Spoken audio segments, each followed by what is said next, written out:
Hello guys, my name is Muhammad Al-Farizi bin Asmi. And my name is Muhammad Ibn Shakir bin Mazaman. We both from Foundation in Arts course. And today, I and Lizzie will be discussing about the development of Malaysian law. So first of all, I will give it to Lizzie to make the first move. Hi guys, first of all, I will be discussing about the starting of development of Malaysian law. First, we got Malacca Sultanate. The legal history of Malaysia begin with the acquisition of Penang in 1876 and with the introduction of Charters of Justice in 1807, 1826 and 1855. Law in Malaysia history can also be traced back and has started since the Malacca Sultanate in the 14th century until 15th century. At this time, the law system has influenced by Malay customary law, or known as Adat and Islamic law, or known as Sharia. Adat has been divided into two forms, which is the Adat Pepatih and Adat Temenggung.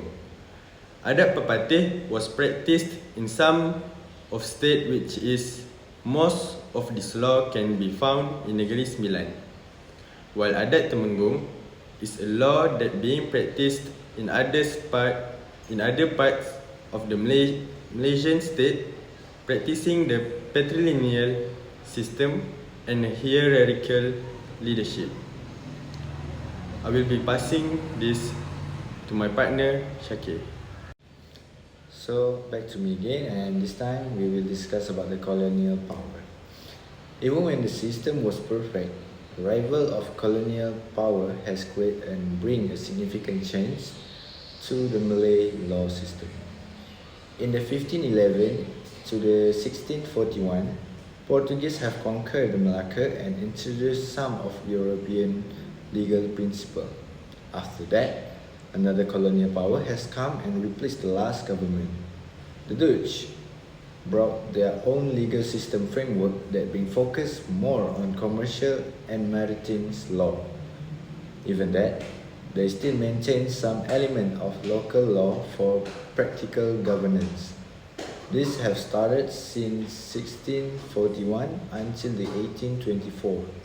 After that, British have come and introduced to us their legal system or law system. British system have become the most profound influence on the legal system in Malaysia. They introduced the English common law and statutes to enhancing our legal system. They also extend this to the federate and unfederated Malay state. There have many keys of English or British legal system, which is establishment of court. Okay, next I will be talking about British influence and legal reforms. Dual legal system. The British introduced a secular legal system alongside existing Islamic and customary law. Islamic law was limited to personal and family matters, while common law governed commercial, civil, and criminal matters. Next, Federation formation. With the formation of the Federated Malay States 1896 and later the Federation of Malaya 1948, steps were taken to unify laws across regions, although customary and Islamic laws remained applicable in certain areas. So the next one I will be conducting, which is we will talk about the codification of law. English statute and case law were imported and adapted to suit the local context. Important legislation included in the codification of law such as Penal Code, Contract Act, and Evidence Act. The next one is the Federation formation. With the formation of the Federated Malay State in the 1896 and later the Federation of Malaya 1948, steps were taken to unify law across region, although customary and Islamic law remain applicable in certain areas. Okay, now I will be talking about post-independence era. Independence and Constitution. Malaysia gained independence in 1957 and the Federal Constitution became the supreme law of the land, establishing the framework for governments, the legal system, and the fundamental rights. The Constitution also maintained the special status of Islam while guaranteeing freedom of religion. Next, nationalization of laws.